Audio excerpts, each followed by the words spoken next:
Kalau bisa buktikan itu ada proyek besar ya saya nggak niru orang yang gantung di Monas gitu ya. Tapi artinya dia sanggup nggak membuktikan itu.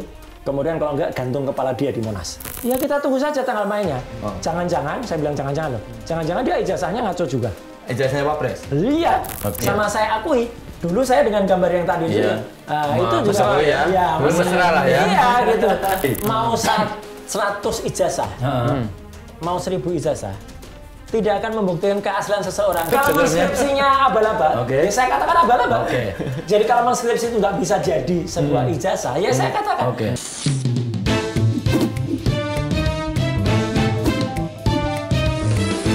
To the point aja.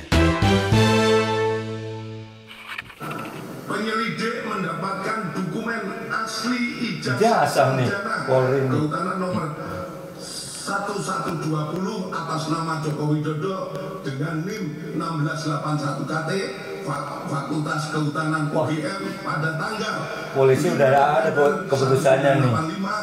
Asli lagi. Asli nih ya. Asli ini kayaknya nih Mas Roy ini sebentar lagi masuk bui nih kalau gini caranya.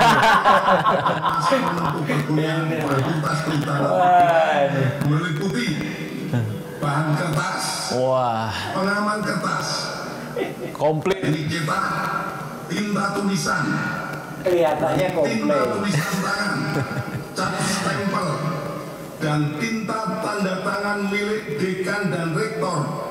Dari peneliti tersebut, maka antara bukti dan pembanding adalah identik. Atau berasal dari satu produk yang sama. Selanjutnya, Mas, ini loh udah ada orangnya loh ini. Siap. Ini Mas Abraham, Mas. Kamu kita hari ini. Ini teman kita hari ini. Ini asli apa palsu ya? Nah, itu perlu dicek dulu. Kemana itu? Oh, baris krim. Ya, sekarang tuh kalau orang punya ijazah, yang ngecek bukan lagi universitas. Ya, jadi yang bisa ngasih legalisasi itu baris krim. Jadi sekarang bisa minta legalisir ke baris krim. Apa saja bisa, sampai jadi meme loh itu. Oh gitu. Ini hebatnya kemarin tuh, karena yang ditampilkan tuh hanya fotokopi di belakang. Jadi sekarang orang-orang tuh kalau naik motor, naik mobil tuh kalau tanya SIM-nya mana, SIM-nya fotokopi. Duh, kok bisa fotokopi lah? Fotokopi aja asli.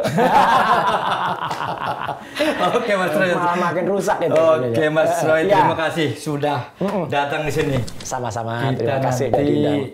biar asik kita ngobrol tutupan nanti. Oh iya, betul. Dari Kan hati namanya ke hati. to the point. Cocok nih. Mas Roy itu kemarin sempat rame karena ternyata Mas Roy soal ijazah ini Apa? dapat dukungan duit gede katanya. Itu namanya bohong. Kalau ini ijazah- video zaman dulu banget. Nah, ketika di kantor DKI Jakarta. Ya, waktu itu ada acara dari Kementerian Olahraga yang mau didukung oleh Pak Jokowi. Saat itu juga kalau nggak salah dengan foto ini Mas Roy itu bilang ini kakak saya. ya itu. Iya. Sekarang pertanyaan adalah kenapa sama kakak gitu banget sih Mas? Lah kakak kok nggak dibalik pertanyaannya? Kenapa kakak sama adiknya gitu banget? Kenapa kakak sama adiknya gitu banget? Iya loh, nggak ada sebab. Iya, nggak ada akibat kalau nggak ada sebab. Tapi ini zaman masih mesra ini Mas ya. Loh, sekarang kan memang waktu itu ya, meskipun saya dulu mengatakan, kebetulan waktu itu saya masih menjadi menteri, dia masih menjadi gubernur DKI. Ya itu tadi, mau ada acara namanya Islamic Solidarity Games di Jakarta. Kebetulan mau disupport sama Pak Jokowi. Ya udah, kalau mau disupport ya karena usianya lebih tua ya dikatakan kakak. Masa saya panggil adik kan ya nggak mungkin. Saya pikir memang dulu seakrab itu kakak adik, terus biasanya kakak adik kalau ujungnya berantem serebutan sesuatu. Nah itu pertanyaanku, rebutan itu apa sih, lain. Mas? Oh lain ya? Itu lain. Itu kakak adik yang sono. Bukan karena rebutan tadi yang proyek besar itu ya? Apaan proyek besar? Itu hoax. Benar hoax. Coba. Ini coba nih. Makanya kalau ada orang itu adalah proyek uang besar. Bertahun-tahun. Berapa tahun coba itu? Nah itu. kayaknya sebentar ini bau-baunya masih terasa di kursi ini. Nyebelin betul itu. Iya kan? Lah kan nyebelin. Iya kan? Ya kemarin kan Bang Abalin datang ke sini, Nah, iya. Mas Roy. Iya kan? Bang nyebelin ya? Dia cerita tuh katanya ada proyek besar di balik kasus ijazah Pak Jokowi katanya beliau. profesor. Iya. Katanya profesor kok bohong. Nah, kita mau pendapatnya nih dari Mas Roy nih, gimana nih? Kalau bisa buktikan itu ada proyek besar ya saya nggak niru orang yang gantung di Monas gitu ya. Tapi artinya dia sanggup nggak membuktikan itu. Kemudian kalau nggak gantung kepala dia di Monas. Kepalanya Iyalah. ini. Iyalah kalau memang dia bisa membuktikan itu ada proyek besar dan ada dana besar. Kami ini peneliti yang benar-benar malah cinta kampus. Saya Dr. Rismond, Dr. Tifa, itu kebetulan adalah memang S1, S2-nya asli UGM. Aslinya ditekenin. Saya komunikasi, S1-nya, S2-nya Public Health UGM. Dr. Tifa S1, S2-nya kedokteran UGM. Dr. Rismond itu S1, S2-nya adalah juga elektro UGM. S3-nya di Jepang, kalau Dr. Tifa lagi menempuh S3. Ya, kalau saya S3-nya memang malah bareng dengan bukan bareng ya, satu alma mater kalau dengan nyebelin tadi gitu loh, karena UNJ kita di Universitas itu persis sama kemarin gue bilang nih, itu orang-orang top loh, tapi coba play lagi, katanya ya orang top tapi kalau nyari sesuatu ya yang bawa pakai apa itu kemarin ya. Jadi pokoknya makanya itu dia kalau nyari makan itu yang halal kayak gitu. Justru nggak kebalik. Saya tahu kapasitas ini orang-orang punya. Iya, tahu aku dan nonton. Kan saya tahu Egy, saya tahu si Roy Suryo, saya tahu yang 1, 2, 3 juga yang lain kan saya tahu. Saya mengerti, kapasitasnya saya ngerti. Kenapa tiba-tiba kayak begini? Itu pertanyaannya kan. Boleh jadi karena lingkungan. Ada cermin nggak? Itu dia. Kalau ada cermin mau saya taruh di depannya gitu loh. kenapa itu? Lah ya dia harusnya bicara untuk dia sendiri dong kalau kayak gitu. Iya kan? Benar-benar kali. Lillahi ta'ala apa yang kami lakukan itu karena kami cinta kampus. Ya. Kami tidak rela Universitas Gadjah Mada, alma mater kami, itu melakukan hal-hal yang tidak proper. Ya. Kenapa saya bilang tidak proper? Ini benar-benar. Karena kami itu cinta kampus, maka kami pulang ke kampus waktu itu, kita ketemu dengan dekan Fakultas Kehutanan, ketemu dengan Wakil Rektor 1, Prof. Wening, ketemu dengan Dr. Ari Sujito, ya. Kita minta lihat, coba yang dikatakan skripsinya Jokowi kayak apa. Diberikan langsung oleh Wakil Rektor loh ya. Dan saya tanya waktu itu, ini skripsi aslinya? Ya. Jadi itu bukan kopi loh ya, itu skripsi. Begitu diberikan, terus kita lihat. Nah itulah akhirnya muncul temuan-temuan yang kayak sudah disampaikan saya dan Dr. Rismond. Tanda tangan dosen yang katanya dosen penguji Profesor Dr. Insinyur Ahmad Sumitro itu diragukan, bahkan yang meragukan itu adalah putrinya sendiri, Aida Greenberry. Dia bilang itu bukan tanda tangan ayahnya, namanya juga salah, ya. Bahkan lembar pengujiannya juga tidak ada, tidak ada nama Pak Kasmujo di situ. Padahal 7 tahun yang lalu, 8 tahun yang lalu, tahun 2017 itu kan maaf ini kebohongan itu kan sudah berlangsung semenjak 8 tahun yang lalu. Ketika Pak Kasmujo tiba-tiba dipanggil ya oleh Jokowi, kemudian di Fakultas Kehutanan, inilah dosen pembimbing saya, gitu kan. Terus dia bilang bolak-balik galak, gitu kan. Dan terima kasih Pak Kasmujo atas bimbingan Bapak, saya bisa menyelesaikan skripsi saya. Jadi itu coba ditanyakan kepada ahli bahasa atau ahli siapapun, pasti akan dalam pikirannya, oh Pak Kasmujo ini dosen pembimbing skripsi. Karena memang kalau pembimbing skripsi lah yang bolak-balik kayak gitu. Kalau namanya dosen pembimbing akademik tuh nggak ada bolak-balik. Nah, apalagi terakhir Mas, Pak Kasmujo, alhamdulillah ini benar-benar saya hormat kepada Pak Kasmujo. Ya, terakhir kan kemarin menanya, saya bukan dosen pembimbing skripsinya. Saya malah waktu itu masih asdos. Kalau asisten dosen itu jangankan dia bimbing, dia apalagi bimbing akademik, nggak berat dia tanda tangan di KRS. Jadi kebohongannya terbongkar. Nah, apalagi ini kebohongan yang katanya ada dana besar gitu. Makanya kalau ada dana besar, nah itu. Tapi profesor udah ngomong loh. Makanya kasih kaca.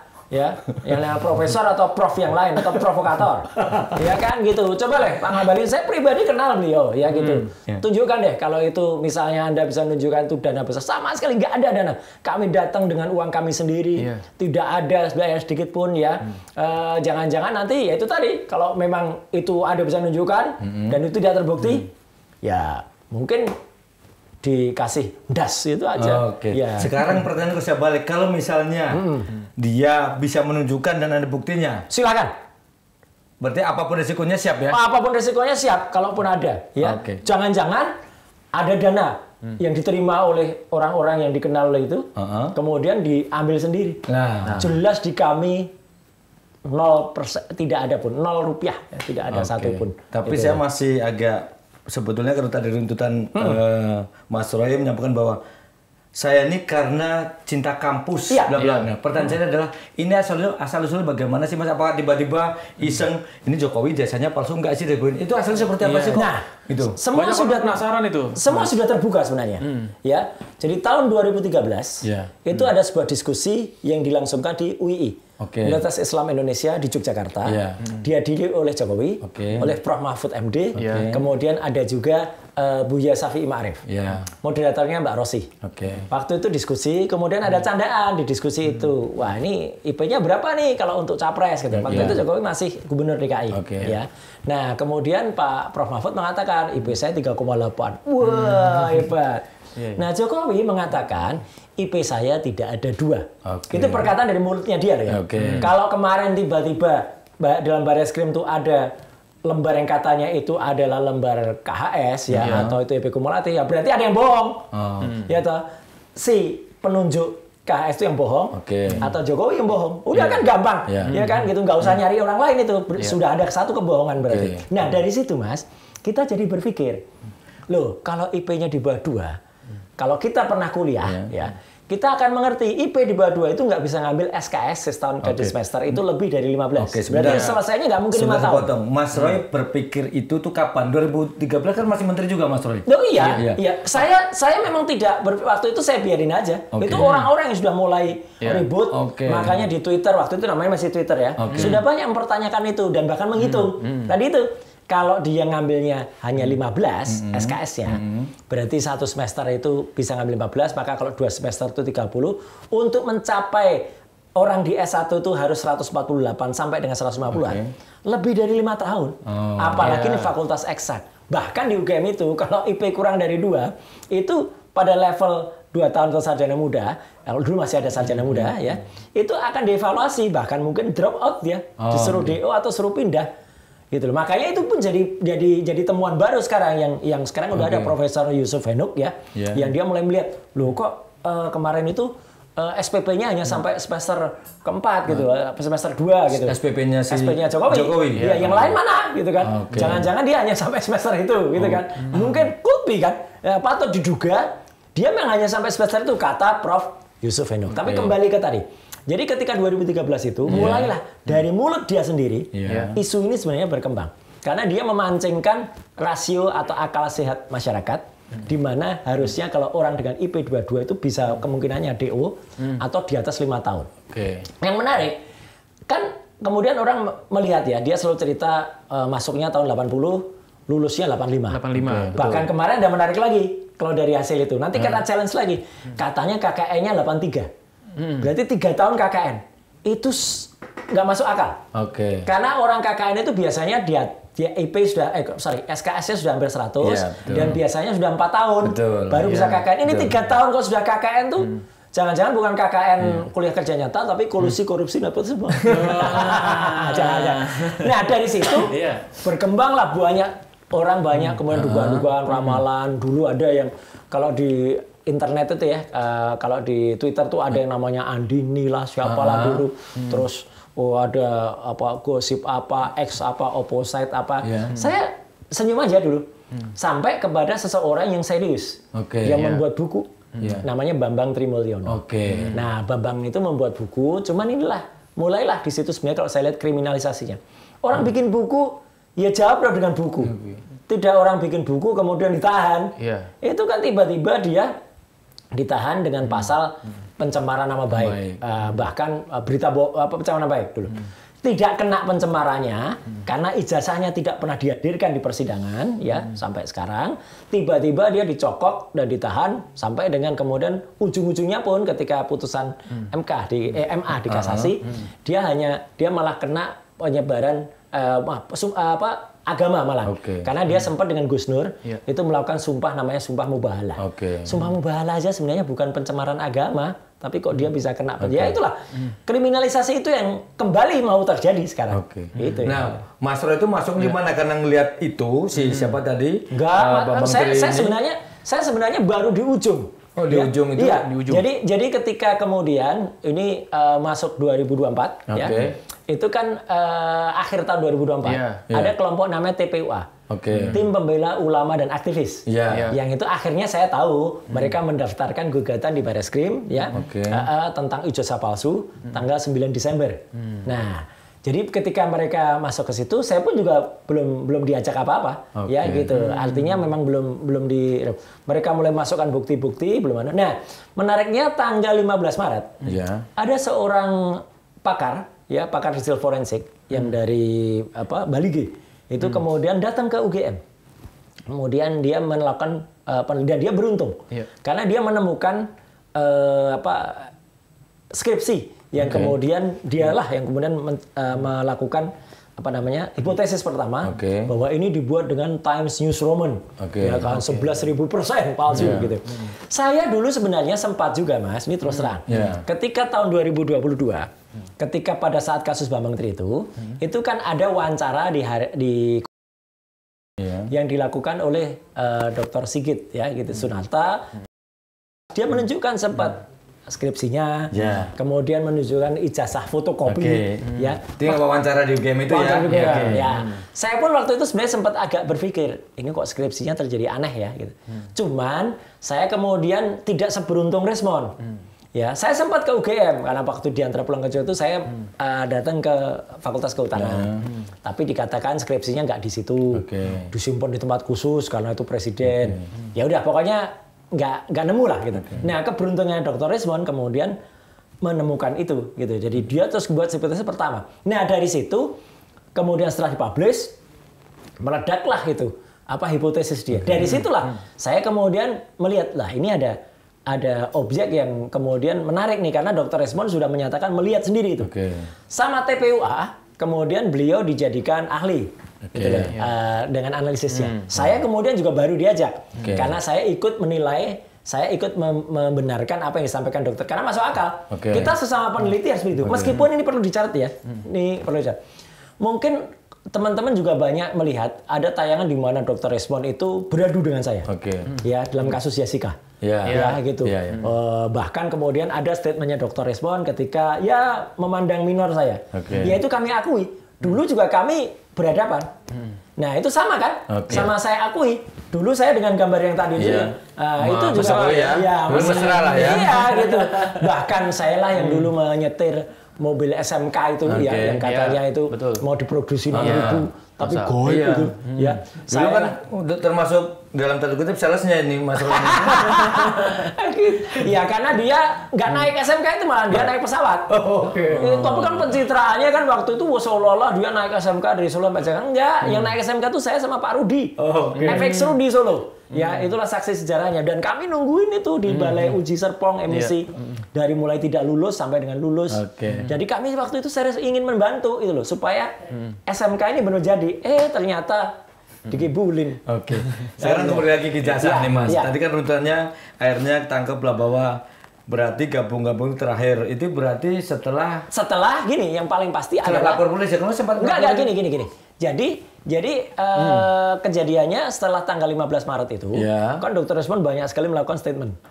Nah, karena saya juga ikut approve itu, ya saya kemudian kontak sama teman TPUA, Mas nanti ikut jadi ahli ya, gitu karena ini ilmiah. Saya lihat penelitian Dr. Resmond itu pure science ya. Dr. Tifa juga melakukan penelitian dari jarak mata, hidung dan sebagainya itu karena ijazahnya mulai ditampilkan.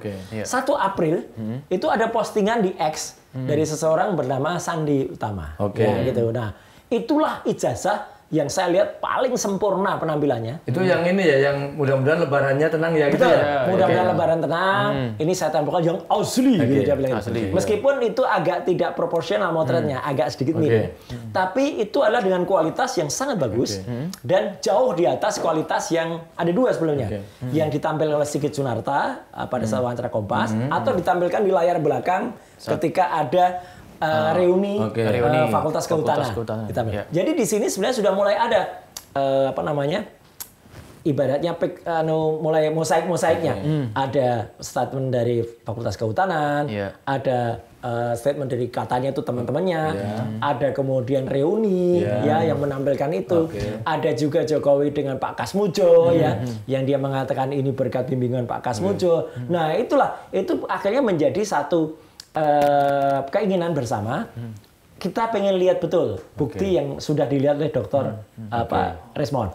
Jadi TPUA melakukan surat ke UGM untuk datang tanggal 15 April. Nah, disitulah Mas. Nah, ini yang kalau ini sekali jawaban saya untuk Pak Ngebelin tadi ya gitu. Sama sekali nggak ada kami datang ke Jogja itu ya saya pulang kampung rumah saya Jogja. Tidak ada Rp1 pun atau Rp0 lah. Kalau Dr. Tifa juga begitu, Dr. Resmond juga dia jauh-jauh datang dari Bali ke Jogja. Kami datang dan kami ketemu itu ya di situ. Nggak ada janjian kita mau ketemuan nanti di mana-mana. Kita sampai situ, kita cek, dan ternyata ya ini yang aneh ya teman saya. Justru rombongan TPUA itu dihambat di perjalanan. Dihambat supaya bisnya nggak nyampe. Dengan cara ada kecelakaan, tapi kecelakaan di tol itu sebenarnya kecelakaan ya biasa lah ada kecelakaan, tapi sebenarnya bisa lewat.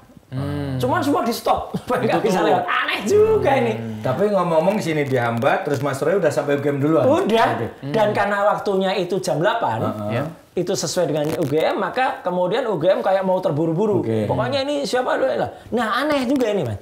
Jadi sebenarnya kan kuota untuk diterima itu kan 5 orang. Di situ ada juga hadir sebenarnya. Ada Prof. Amin Rais. Siapa nggak kenal beliau. Guru besar UGM juga. Kemudian ada Pak Sukri Fadoli. Itu TPUA juga tapi Jogja.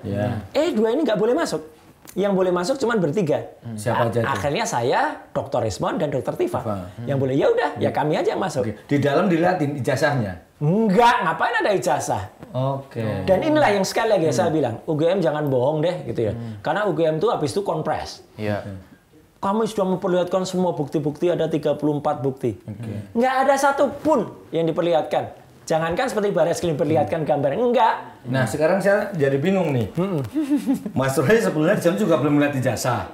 Nah terus Mas Roy itu ijazahnya siapa yang Mas Roy teliti sebenarnya selama ini? Itu ijazah yang dijaminkan, yang dipastikan asli oleh kader PSI. Ya namanya Dian Sandi. Yang diupload itu? Yang diupload di X. Iya. Tapi by upload itu apa by fisiknya? By upload. By upload. Loh, kenapa saya berani? Berarti foto. Kenapa saya berani? Satu, sangat logis. Karena ceritanya dia bikin utas terlebih dahulu. Ya, dia cerita, dia punya kedekatan, gini, dan orang yang paling dipercaya. Sehingga itu mengesankan, ini dapat dari Jokowi. Meskipun akhirnya, dalam sebuah podcast, saya ketemu dia, akhirnya dia ngaku kalau itu bukan dari Jokowi, gitu. Dan nggak apa-apa, nggak ada soal kita menganalisis itu karena itu dipastikan asli oleh dia. Kedua, kualitasnya lebih bagus dari yang lain, dan itu masuk dalam kriteria bisa dianalisis, ya. Dan tidak pernah ada orang yang mengupload jauh lebih bagus dari itu. Kemudian apalagi itu ide, ya bukan ide, itu similar lah, hampir sama dengan yang sudah ditunjukkan oleh Pak Sigit Sunarta, dekan, yang ditunjukkan oleh gambar besar, ya karena ada noktah-noktahnya juga di bawah itu sama. Jadi artinya paling tidak ini ada ada pengakuan dari dekan atau dari bahwa itulah memang semua. Dan kita juga berpikir Pak, PSI Dian Sandi ini kan kader PSI. PSI siapa ketumnya? Kaisang. Lah Kaisang kan anaknya siapa? Jadi sangat mungkin kalau bagi saya ini berarti ini si Dian Sandi ini proksi nih. Jadi dia memang disuruh untuk mengupload itu, supaya tidak dia yang upload. Jadi tidak ada yang salah dengan itu. Tapi pernah nggak sih Mas, misalnya kan ini pasti kalau memang betul Jokowi itu adalah punya jasa UGM, yang seangkatan itu, paling tidak kan ada temennya punya jasa. Mas Roy pernah nggak mungkin ketemunya itu siapa yang asli fisik Mas Roy pegang gitu loh? Gini. Komparasi gitu loh Mas. Mau 100 ijazah, mau 1000 ijazah. Tidak akan membuktikan keaslian seseorang. Contohnya gini, kita bertiga, ya naik motor satu-satu. Saya nggak bawa SIM, Mas bawa SIM, Mas juga bawa SIM. Terus ditangkap, ada momen lah, ada tilang. Kemudian begitu ditangkap, ini dia punya kok kayak gini persis gitu. Mas bilang, Mas juga bilang, iya kok, Mas Roy punya kayak gini persis, tapi nggak pernah ditunjukkan. Karena ijazah itu kan nggak pernah ditunjukkan oleh orangnya. Jadi mau pengakuan 1.000 orang, ya nggak ada gunanya. Orang-orang itu kan jadi buat apa kita meneliti mereka itu? Yang penting itu kan yang diteliti kan punyanya Jokowi. Dan punya Jokowi tidak pernah ditunjukkan. Bahkan dia juga statement waktu itu ya, ijazah saya tidak pernah saya berikan kepada orang lain atau ditunjukkan kepada. Nah kan kita jadi pikir, loh, nah ini berarti yang diposting si Anies Sandi itu apa gitu kan gitu. Atau yang sudah ditunjukkan si Anu itu apa? Nah, terakhir ketika ketemu yang kader PSI itu kata dia ijazah itu asli apa enggak? Dia bilang itu dari orang yang dia sangat percaya dan itu asli. Dia asli. Asli dia di iNews dan Rakyat Bersuara seminggu yang lalu dia pastikan itu asli. Asli, saya jamin itu asli. Dan menariknya gini. Jadi ketika di UGM itu sebenarnya kita juga sebagai orang yang berpikir ilmiah ya. Ketika kita tanya ijazahnya ada di sini enggak gitu ya. Enggak ada ijazah. Pasti kan ada kan sebenarnya kopinya yang sudah dilegalisasi, mereka keberatan. Kalau keberatan sekarang skripsinya. Wah, itu muter 1 jam sendiri. Dengan alasan keterbukaan informasi publik lah apalah gitu. Padahal saya bilang, tolong jangan lucu, saya bilang gitu. Saya itu termasuk yang menyusun juga Undang-Undang Keterbukaan Informasi Publik, naskah akademik itu tidak termasuk yang dikecualikan pasal 17. Kalau KTP karena ada NIK-nya. Kalau KHS tergantung kartu hasil studi. Nggak boleh tunjukkan, harusnya kemarin itu ngelanggar juga itu menunjukkan kartu hasil studi itu. Tapi kalau yang lain KRS kemudian juga yang lain silakan. Nah baru pun nah ketika pegang itu Mas, saya sempat bilang ini asli ya, asli. Udah. Karena kalau nggak asli kan berarti UGM bohong. Dari situlah muncul itu tadi, temuan-temuan itu tadi.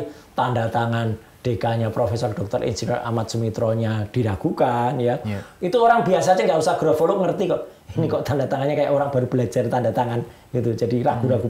Ditunjukkan oleh putrinya Prof. Ahmad Sumitro. Beda banget, itu tegas banget gitu. Terus tidak ada, yang paling pokok ini, tidak ada lembar pengujiannya. Jadi dari situ Mas, sebenarnya statement saya, ijazahnya 99,9% palsu. Soalnya apa? Kalau skripsinya kayak gitu, tidak mungkin terbit ijazah yang benar. Ibaratnya telur. Kalau kita punya telur yang bagus, dieram oleh induknya, dia akan menetas menjadi bisa menetas ayam bagus, bisa juga tidak menetas karena kalau pengarahan salah. Tapi kalau dari awal telurnya sudah busuk, saya anggap ini skripsinya tuh busuk ini. Karena nggak ada lembar pengujiannya, terus acak-aduk. Tapi kontennya dibaca nggak sih, Mas? Apa? Kontennya dibaca nggak? Ngapain harus baca kontennya? Nggak usah, karena kontennya pun sebenarnya tidak cocok dengan peminatan dia. Gitu loh. Cuman gini Mas, ini kalau dari cerita kita udah to the point lah. Iya, to the point aja nih. Cuman saya dari mikirnya gini, ternyata dari tadi kita obrolan kan Mas Roy ternyata tidak memegang yang asli yang itu punya Jokowi. Sementara kalau yang saya tahu ketika saya nuduh Mas Roy barangnya palsu, ketika Mas Roy debat saya harus nunjukin aslinya. Nah bagaimana Mas Roy itu nanti kalau debat soal aslinya itu? Inilah yang namanya digital forensik. Jadi digital forensik itu kita nggak usah ketemu atau lihat itu. Kita tuh punya kemampuan untuk bisa menilai, untuk bisa mengukur. Makanya kan gini, apakah saya selama lebih dari 25 tahun ini kalau memastikan ini artis asli atau tidak. Video saya pegang artisnya.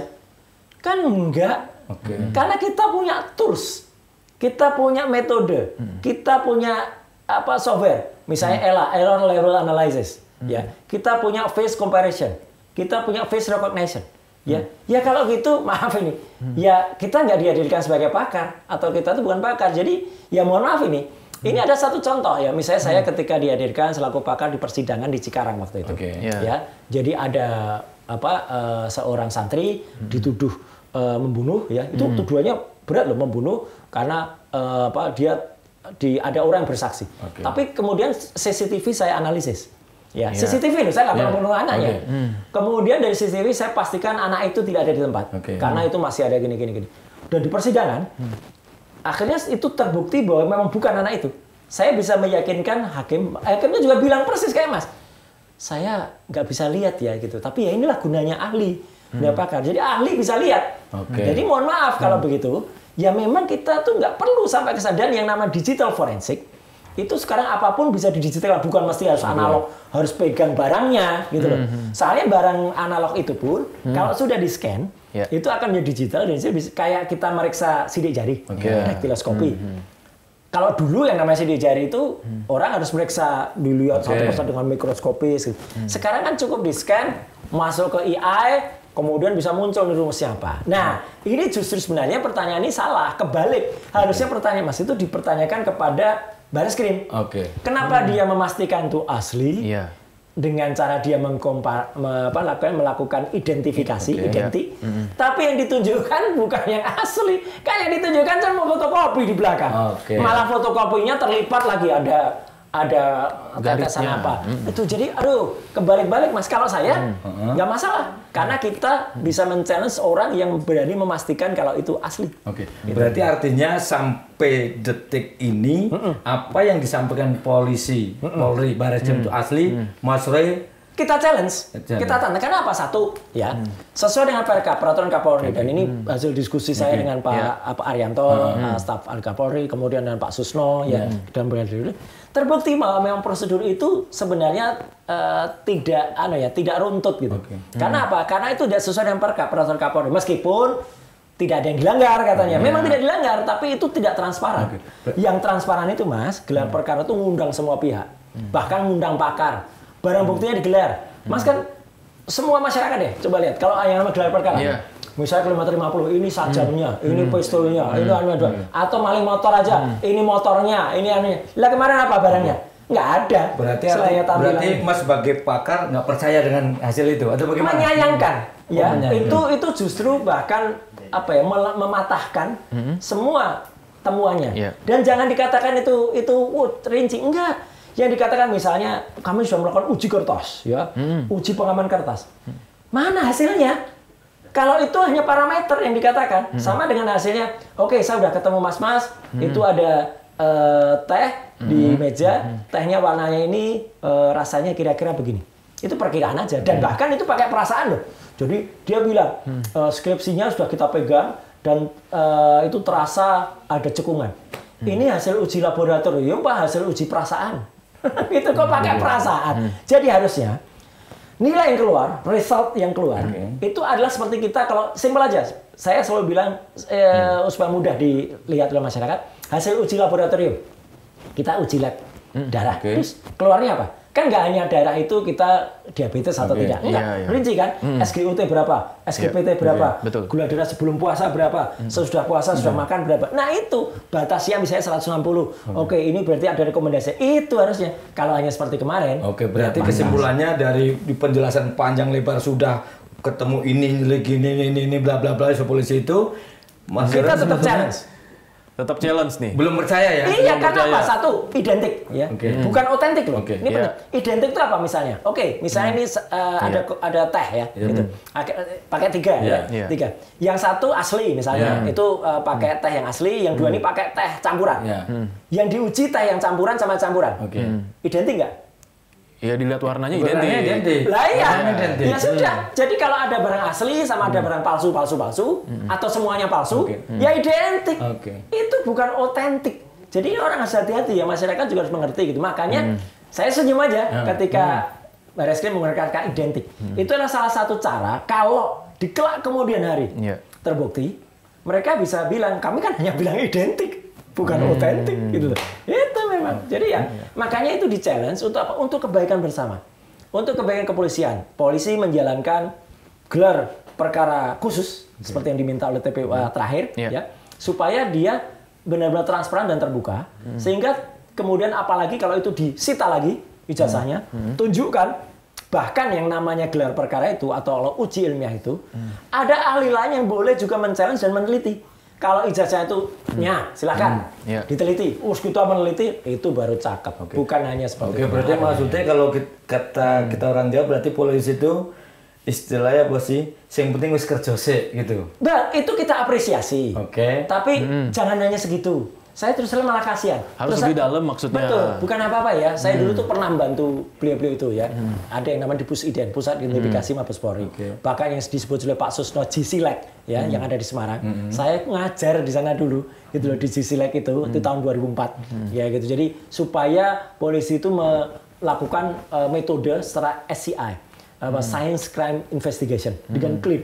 Jadi kan sekarang kan gini, kalau ada pencuri ketangkep, kan kalau dulu cara kuno pencuri itu ya maaf lah, apakah diinjek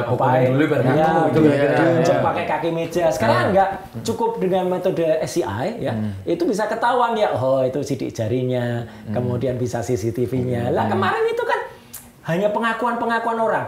Lah kalau orang-orangnya termasuk ternaknya Mulyono, ya dia akan bilang bantu semua. Kita nggak tahu siapa-siapa yang sudah disaksi. Kita juga punya uji itu, bahkan ada penelitian dilakukan teman ITB ya, itu elektro ITB yang detail banget. Dia sudah melakukan penelitian, dia orang percetakan dulu, sudah diwawancara oleh Mas Refli Harun.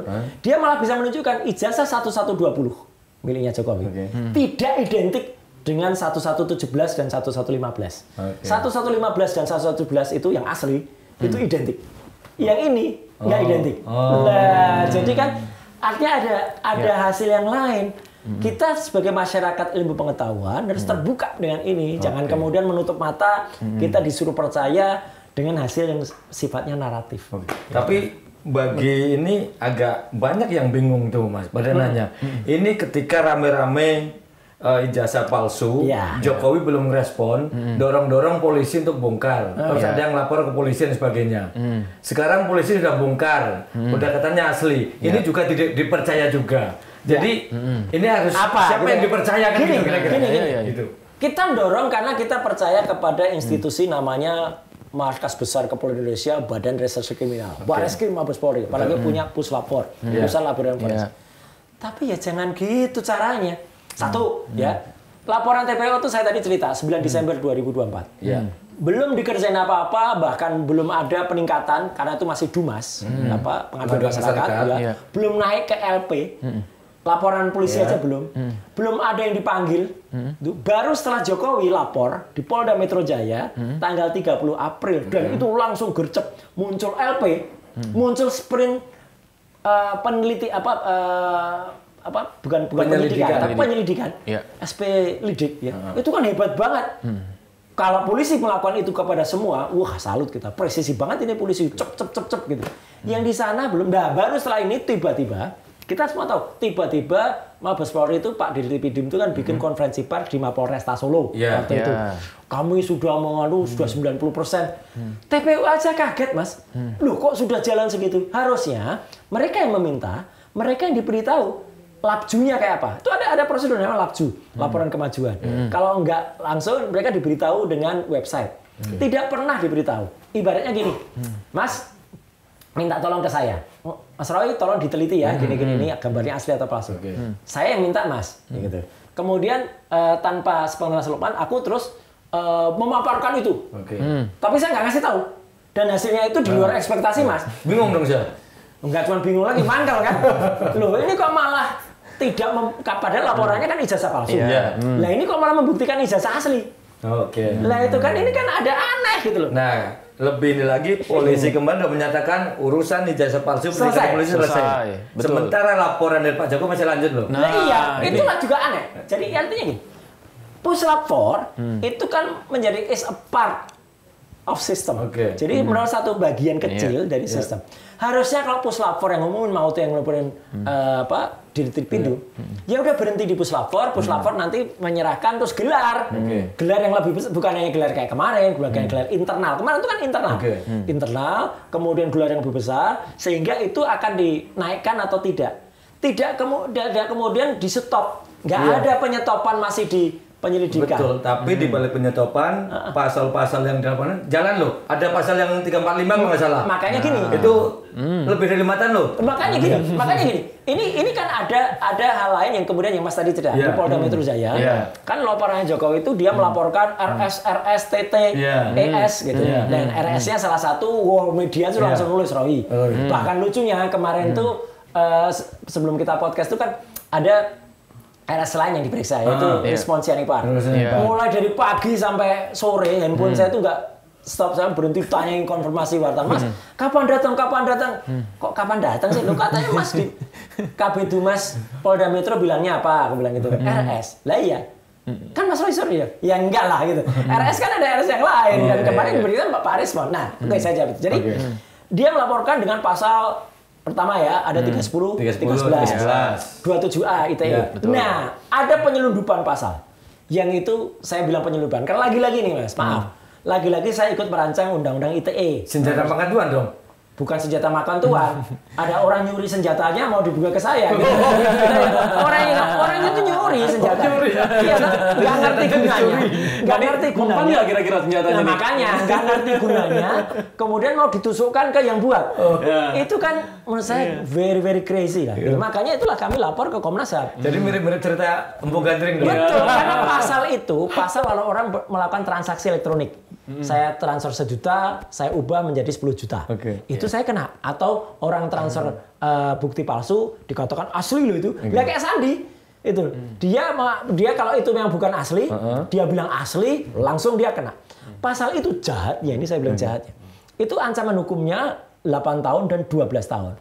Jadi kalau itu diselundupkan, mau ini terbukti atau tidak nanti di persidangan, polisi punya alasan subjektif untuk menahan. Inilah menurut saya jahatnya luar main. Mas Roy udah siap dengan kena pasal itu. Suatu saat tiba-tiba lagi jalan diambil. Bukan siap dan tidak.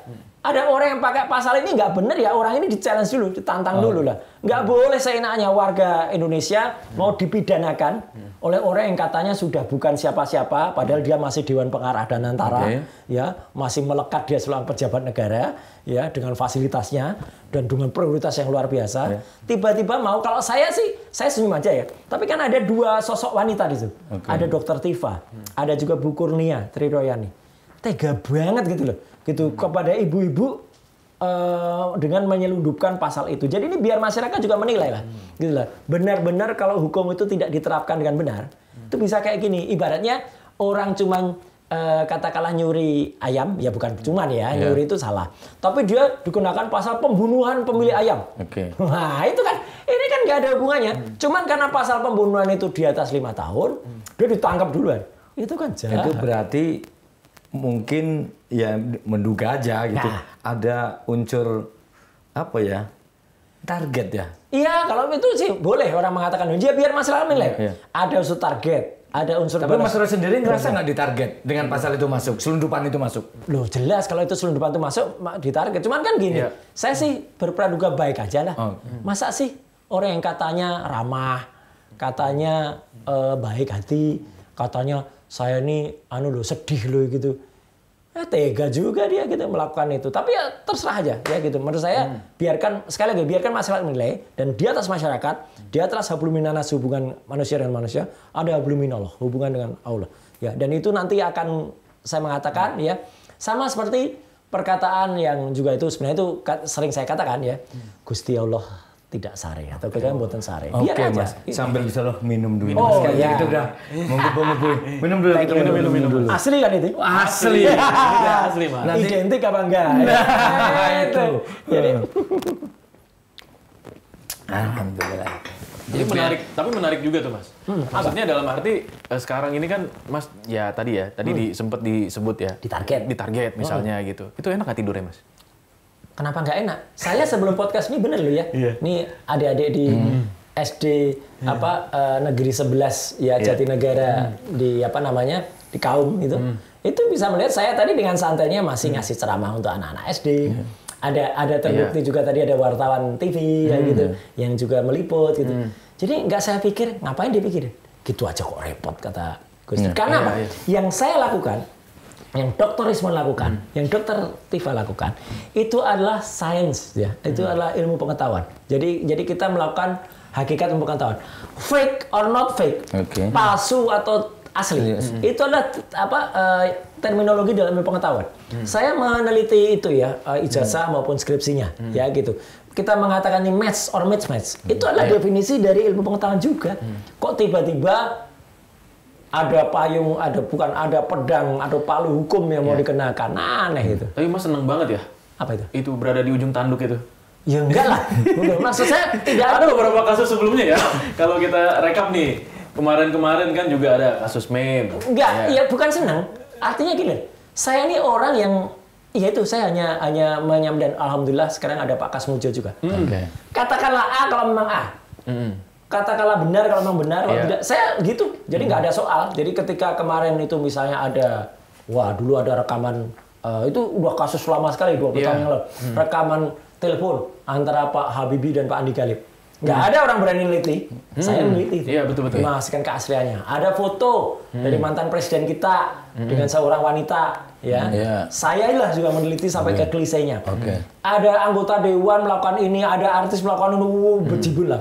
Kalau memang A ya kita katakan A, kalau B ya katakan A. Berarti kita kembali ke soal tadi apa pasal skripsi. Bukan kalau skripsinya abal-abal, ya saya katakan abal-abal. Jadi kalau skripsi itu nggak bisa jadi sebuah ijazah, ya saya katakan. Kalau memang terlebih itu berarti yang diteliti bukan ijazah. Oke, mana ijazahnya? Kita teliti dan saya sanggup menyatakan sebenar-benarnya kalau itu ternyata memang benar. Kalau itu tidak, ya tidak. Tapi sepanjang ijazahnya nggak ditampilkan, dan janjinya tampilkan di persidangan. Nah itu masuk ke persidangan nih. Mana? Ketika 2 kali persidangan, Mas. Nah mungkin nggak pernah datang dia. Kemarin mungkin karena dia yang posisinya digugat atau sekarang kan beliaunya yang menggugat nih. Ketika besok di persidangan dia mau menunjukkan bukti apa Mas senjata untuk melawan pembuktian itu? Bukan senjata untuk melawan. Berani nggak benar-benar? I don't think so. Yakin nggak kalau benar-benar dia tunjukkan itu di persidangan? Kalau ditunjukkan, itu akan membuka semuanya untuk kemudian kita teliti. Teliti itu asli atau palsu. Kalau memang itu ternyata teliti, Mas Roy siap dengan segala risikonya? Siap dengan segala risiko. Kalau itu memang asli, akan saya katakan asli. Kalau itu memang palsu, ya kita katakan palsu. Kalau itu misalnya asli, saya mau tanyakan, loh, ijazahnya kok bisa terbit dengan skripsi yang seperti itu? Aneh. UGM harus bersaksi dengan skripsi yang tidak ada lembar pengujiannya, tanda tangan pengawasannya dia meleset, ya. Kemudian juga tidak ada nama Pak Asmujo meskipun itu akhirnya diralat. Ketikanya juga ya pokoknya itu nggak proper lah, acak-adut kayak gitu. Kok bisa terbit? Ini kan jangan-jangan loh ya, patut diduga inilah disebut aspal, asli tapi palsu. Jadi ada pihak yang bisa menerbitkan saya itu, atau yang bersangkutan mungkin memang pernah masuk dengan bukti, ada koran dulu Skalus Kasu, KR, ya memang mungkin masuk.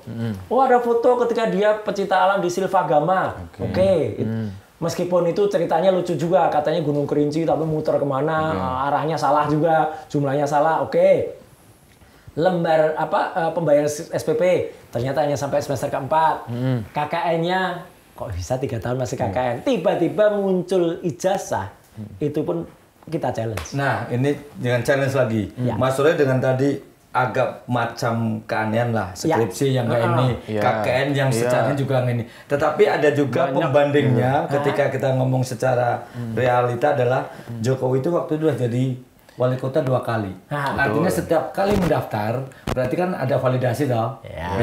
Itu lolos. Gini. Gitu. Nah, terus gubernur juga lolos. Terus presiden 2 periode. Nah, ini apakah iya Mas orang segitu banyak itu memang berkomplotan gimana? Tanyakan sebenarnya ke KPU yang memang benar-benar ada. Mantan KPU yang pernah ketemu di talk show mengaku juga kalau sebenarnya KPU itu hanya melakukan bukan identifikasi, tapi hanya melihat ini sudah dilakukan legalisasi atau belum. Itu aja. Itu KPU yang mana? Solo? Ya, Jakarta, pusat. Ya mungkin kalau Jakarta, jangan-jangan asumsi karena pernah lolos di Solo kali. Nah, gini, Solo pun, sekarang dilihat data di KPU, hilang. Aneh ya? Aneh kan? Jadi ini Dr. Taufik ketika menggugat ini, itu kemudian mengecek ke verifikasi di KPU di Solo. Nggak ada data-datanya. Datanya Pak Jokowi itu hilang? Iya. Lah. Makanya. Bagaimana ceritanya? Makanya itu, data itu hilang. Dan ada orang yang sempat, ini ada buktinya, screenshotnya. Dan ada orang yang sempat men-screenshot itu hanya dia ditulis SD, SMP, SMA kosong. Kemudian hanya universitasnya aja, ada terus Fakultas Kehutanan. Banyak bukti-bukti yang aneh, Mas. Boleh nanti minta screenshotnya ya? Oh iya, ada ya. Iya. Kalau ada bukti misalnya, itu kan pernah ada di buku alumni UGM. Bukti buku alumninya SMA-nya SMA Jogja. Bukti-bukti itu muncul setelah ada gugatan dari TPUA itu atau memang sejalan sudah sebelumnya. Sebelumnya ada dan tapi banyak kan baru muncul di media sosial itulah, kan karena baru ketahuan. Kayaknya kok perlahan-perlahan gitu. Memang seminggu ini gini, gitu. Ya itulah tangan-tangan Tuhan yang membuka. Siapa yang bisa membuka Nyon Sewu Pak Kasmujo? Mulut Pak Kasmujo. Beliau berkata jujur, saya bukan dosen pembimbing skripsi. Saya master dosen. Kalau tidak dibukakan oleh Allah, Siapa yang membuka putrinya Pak Ahmad Sumitro? Ya, Aida Greenberry mengatakan itu Pak Ahmad Sumitro, saya tahu persis apa yang beliau lakukan. Dan dia menunjukkan itu, kalau bukan itu.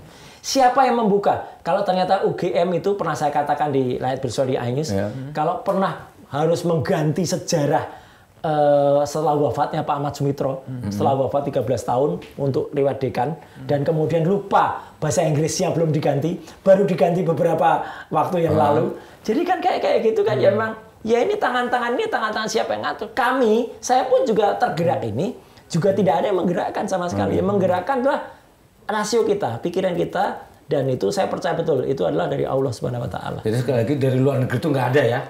Mana ada dari luar negeri? Ya, itu benar-benar nyebelin deh. Ya gitu. Saya tantang potong kepala atau gantung di Monas lah kalau bisa nunjukin itu. Ya, kalau bisa nunjukin siapa yang digantung? Mas Roy mau gantung apa? Lah ya yang bohong. Yang bilang itu dana besar luar negeri. Lah kalau dia bisa buktiin, Mas Roy buktikan. Mas Roy mau digantung di Monas. Loh, buktikan dulu. Iya kan? Gitu. Sama seperti wah asli-asli. Buktikan dulu ijazahnya ada enggak? Nggak pernah ijazah itu ditampilkan. Bahkan itu ada foto kemarin yang katanya itu Wahyudi ketika nyerahkan ijazah itu. Itu dalam foto yang tidak proper sama sekali, dari samping nggak kelihatan. Kemudian sehingga itu kesengajaan supaya tidak diteliti. Gitu loh. Dan kenapa sekali lagi kalau memang itu benar sudah pernah diuji di lab 4 ya. Kan pernah di-scan resolusi tinggi. Itu dong yang ditampilkan, bukan malah menampilkan lagi fotokopi. Sehingga anak-anak sekarang tuh kalau pergi ya cukup bawa fotokopi SIM dan STNK aja. Toh itu sudah Mas, ini asli gitu. Tadi ini kayaknya serem sebenarnya, agak bla bla bla. Tapi yang saya penasaran adalah ini makin ramai tentang ijazah, apalagi polisi kemarin sudah mengeluarkan yang klaimnya itu adalah asli. Pertanyaan saya bukan ke situ. Mas Roy sebenarnya ketika jalan tuh apa suka kehidupan diteror atau apa nggak sih Mas? Ada tukang bakso nggak sih Mas? Di depan rumah Mas? Tiba-tiba ada. Oh saya hobi bakso. Siapa tahu tiba-tiba ada tukang sepatu baru. Saya pernah gini. Saya percaya penuh ya, bukan pernah. Saya percaya penuh kepada Tuhan yang Maha Kuasa, Allah Subhanahu Wa Taala. Makanya saya juga masih santai kok. Kemana-mana juga. Ini saya juga nyopir sendiri. Padahal dari Jatinegara, dari mana, dari Manggarai. Aktivitas aman, maksudnya sehari-hari normal. Normal. Keluarga bagaimana? Suka ngeluh, takut atau apa nih? Ya itulah sebenarnya keluarga saya. Alhamdulillah ya, istri saya tuh orang yang benar-benar tough ya, benar-benar kuat, teguh. Dan kami juga percaya, ya sekali lagi, insya Allah lah banyak orang baik ya. Dan makanya ketika ada pepatah mengatakan, sing waras ngalah, saya bilang enggak. Yang waras nggak boleh ngalah. Nanti kalau yang waras yang ngalah, nanti yang edan yang berkuasa. Ini nggak boleh ada orang-orang edan ini masih berkuasa gitu loh. Jadi saya percaya penuh itu ada bahwa pernah terjadi pada Dr. Rizwan. Mobilnya dipecah, bannya disilet, ya. Baru-baru ini apa sudah beberapa waktu yang lalu. Tapi setelah, sangat terkait. Itu barbar betul, itu jahat betul. Makanya itu yang dilaporkan juga ke Komnas HAM gitu loh. Karena itu sudah jahat. Bahwa ada hal yang mungkin ini bukan untuk menjadikan perdebatan. Kebetulan saya hidup dari lingkungan dulu di kecil itu di seputaran keraton ya Keraton Purwakalapa. Makanya ada KRMT ya, Kanjeng Raden. Ada hal-hal yang tidak bisa dijelaskan terjadi ya. Iya, terjadi. Karena orang juga tahu semua lah gitulah. Yang namanya Gelembuk Solo itu terjadi. Ya, tapi ya saya senyumin aja deh gitu kayak gitu, nggak apa-apa. Yang jahat tetap jahat, yang batil tetap batil. Berapa kali di Gelembuk santet itu? Saya nggak bilang santet loh ya. Saya senyum aja, ya jadi biarin aja. Loh, santet itu kan pakai tele apa istilahnya itu? Telepati ya? Itu teletabis. Sini telematika, kan kalau ketemu jadi teletabis kan? Makanya itu, insya Allah balik ke orangnya. Ya gitu. Insya Allah balik dan orangnya udah mulai kelihatan sekarang. Orang bisa menilai kok. Oh, udah mulai kelihatan sekarang. Siapa itu? Bukan. Udah mulai kelihatan. Yang ngirim maksudnya nih Mas? Yang ngirim. Iya. Siapa yang ngirim? Ya udahlah kelihatan lah. Nah, inisial aja inisial. Kalau menurut orang-orang yang udah makin kelihatan tremor. Oh, cluenya itu. Tapi masih belum masuk ya? Iya. Udah, nggak usah dimasukin. Waduh, tapi ntar aku nggak bisa tidur loh. Iya. Kepikiran. Oh, jadi udah mulai kelihatan. Oh, jangan-jangan berarti ternyata yang ada proyek jangan-jangan orang itu. Nah, iya. Makanya ya udahlah kita percaya kepada sekali lagi kita percaya kita makhluk beragama. Kita percaya Tuhan yang Maha Kuasa, percaya Allah Subhanahu Wa Taala, ya, percaya bahwa ya itu tadi. Kalau memang yang kita lakukan itu nggak ada niat orang mau ada niat jahat, orang mensrea, siapa yang punya mensrea? Kalau ada orang yang memang tidak berniat benar, ya bahkan itu udah banyak juga suara sekarang mulai pada muncul loh teman-teman dari partainya yang dulu ya mengatakan wis to nek ra duwe iki ora sah gitu. Kalau enggak punya tuh ya enggak usah. Itu pun sudah mulai ada suara-suara kayak gitu. Ya udah, tunggu aja tanggal mainnya. Dan saya percaya sekali lagi, ya, kalaupun sesuatu terjadi ya pada saya, pada Dr. Rismon, pada Dr. Tifa, pada Bu Kurnia, pada Parisel Fadila, insya Allah akan ada roy-roy yang lain, ada respon-respon yang lain, ada Tifa. Dulu kan juga ada berabad-abad yang lalu, ya, ada namanya Nicolaus Copernicus atau Galileo Galilei yang dengan teori heliosentris. Dulu dikatakan, gereja dulu mengatakan kalau bumi itu menjadi sentral semuanya, gitu. Dia mengatakan tidak, yang menjadi sentral itu adalah matahari. Sampai dia dihukum, sampai dia dilakukan. Nyatanya, ya sekarang kan terbukti. Kayak Nikola Tesla ya, gitu, yang sekarang terkenal sebagai pencipta mobil listrik. Dulu kan dia juga menemukan itu reaktor itu ya, pembangkit. Dia sampai tidak menikmati patennya di hari tuanya. Nggak apa-apa, toh sekarang publik dunia itu mengakui dia lah sebagai orang yang memerlukan itu. Jadi no problem, gitu, kayak gitu. Oke, jadi sambil terus maju ternyata banyak tadi yang saya tangkap adalah ada mulai gelembuk-gelembuk santet lah. Jadi itu ya. Jadi ujungnya itu ya. Kalau Bang Rismon kan katanya sempat dipecah banyak kaca dan sebagainya. Ternyata Mas Roy ini pakai santet ini. Mungkin yang mau dipecah kaca rumahnya barangkali. Beda tujuan mungkin. Cuman yang jadi penasaran, Mas Roy ini ternyata bisa ngeliat juga orang yang ngirim santet yang tadi udah ada tanda-tanda. Ini masih penasaran tapi inisialnya apa sih Mas? itu kan nggak ilmiah ya? Nggak ilmiah, makanya saya nggak mau ngapain gitu saya ceritain. Oke, tapi itu bukan Raja Jawa ya? Atau apa Raja Jawa itu? Senyum aja.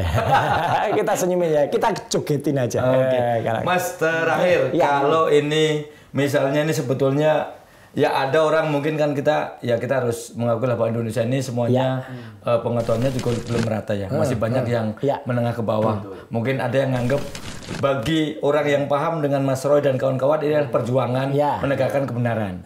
Bagi orang yang tidak paham, apalagi yang tidak suka, ini nuduh Mas Roy ini cari sensasi, cari makan dan sebagainya, bikin gaduh. Pengacau gitu. Nah, pertanyaan saya adalah apakah Mas Roy ada dan teman-teman itu pernah terpikir ini sebenarnya pingin banget gue selesai tapi gimana ya cara selesainya itu? Pernah nggak Mas? Merasa capek gitu Mas? Kalau capek sih enggak. Ini namanya tantangan ilmu pengetahuan itu ya selalu ada gitu. Bahwa mungkin dikatakan ngapain sih harus meneliti orang yang sudah pensiun? Ya gitu. Siapa yang pensiun? Dia sendiri menunjukkan gelagat dia nggak mau pensiun kok, gitu loh. Iya kan, terus masih ikut aja cawe-cawe aja di mana-mana gitu. Dan ya kebetulan sekarang itu munculnya. Jadi ini memang ya keniscayaan teknologi dan waktu. Terus mengatakan, kenapa enggak yang lain? Yang lain jujur. Misalnya Pak Harto, ngapain diteliti? Pak Harto itu jujur mengatakan dulu sekolahnya SR atau sekolah rakyat. Bung Karno, jelas Bung Karno itu kuliahnya di Technische Hogeschool Bandung atau itu ITB. Kemudian Habibie jelas Jerman. Bu Mega, jujur, Bu Mega itu meskipun pernah kuliah di Unpad, tapi tidak selesai, meskipun sekarang ada gelar doktor profesornya. Tapi dia kan udah pakai ijazah SMA saya aja gitu. Nah, jadi ini kata kuncinya memang kejujuran dan kenegarawanan. Itu aja Mas. Jadi artinya saya tetap melakukan itu dan kalau ada orang-orang menuduh macam-macam, sampai ada yang ini tadi menuduh ada dana dari luar itu, ya saya senyumin aja gitu ya. Iya, gitu, karena selain dapat dana dari luar negeri, ada juga karena ini kebetulan anaknya Pak Jokowi jadi wapres. Itu loh, mungkin kalau nggak jadi wapres, Pak Jokowinya juga nggak diganggu-ganggu. Ini ada juga yang begitu. Ini gimana? Ada kaitannya nggak? Ya kita tunggu saja tanggal mainnya. Jangan-jangan, saya bilang jangan-jangan loh. Jangan-jangan dia ijazahnya ngaco juga. Ijazahnya wapres? Iya. Iya kan? 2 tahun sekolah di SMA Santo Solo. Hanya 2 tahun SMA. Pindah ke SMK Kristen Solo 2 tahun lagi. Tiba-tiba ke Singapura. Tiba-tiba muncul di MDIS Management Development Institute of Singapore. Ijazahnya keluarnya Bradford. Padahal kalau Bradford asli ya seperti yang tunjukkan itu harusnya Bradford dari UK. Nanti ada tanggal mainnya itu. Berarti akan ada lagi tuh. Akan ada lagi nih berarti. Lah katanya harus objektif semua. Lah semua yang diteliti kecuali ada juga nih yang mulek-mulek. Kenapa enggak yang bergelar sarjana dan MM itu? Ya, kan ada juga nih gitu yang barusan di saya bilang dia bukan pejabat negara waktu itu. Dia hanya ngikut hanya apa istrinya. Ini bakal ada part 2-nya nih berarti nih. Mungkin part 2, part 3, part 4. Harus Indonesia itu harus berani menerima keterbukaan. Jangan mau menutup-nutupi dengan kebohongan dan karena keterpuruan ini diakibatkan oleh dia kok. Gitu. Tujuannya apa sih, Mas? Tujuannya apa sih? Kejujuran. Supaya Indonesia tuh masyarakatnya tuh berani betul ya menyatakan kalau memang A ya A, B ya B. Itu aja, udah nggak ada yang lain. Berarti nanti kalau kebetulan Jokowi selesai, Gibran belum jujur, episode ijazah Gibran nih. Mas yang bilang loh ya. Bisa nanya. Makanya kan saya bilang, itu akibat saya waktu itu dapat idenya dari podcast ini gitu, dari To The Point. Terima kasih sudah disampaikan dengan To The Point aja. Mas Roy Suryo ya, mudah-mudahan nanti segala apa yang sedang diperjuangkan segera selesai gitu. Segera mendapatkan apa yang diharapkan. Amin. Karena itu kan bermanfaat juga untuk kita semua sebagai rakyat Indonesia. Gitu ya. Baiklah, setiap ada pepatah sepandai-pandainya tupai melompat akan jatuh juga, dan serapi-rapinya mengubur bangkai baunya akan tercium juga. Jangan simpan masalah tapi sampaikan dengan to the point aja. Saya Lukman. Saya Roy Suryo. Dan saya Andri Susanto. Jangan lupa klik, like, subscribe, dan ditunggu komentarnya. Tetap di Sindonews. Sampai jumpa di episode berikutnya.